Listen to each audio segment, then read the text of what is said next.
هاي أجمل 20 هدف سجلت في دوري نجوم أكسبو القطري.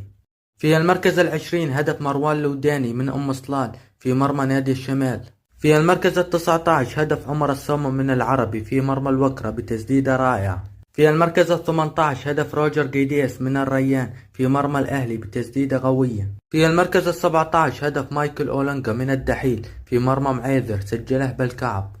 في المركز ال16 هدف أكرم عفيف من السد في مرمى العربي سجله بعد أن تخطى المدافع ثم حطه فوق الحارس. في المركز ال15 هدف يزن نعيمات من الأهلي في مرمى العربي سجله بعد أن انطلق من منتصف الملعب ثم راوغ وسجل.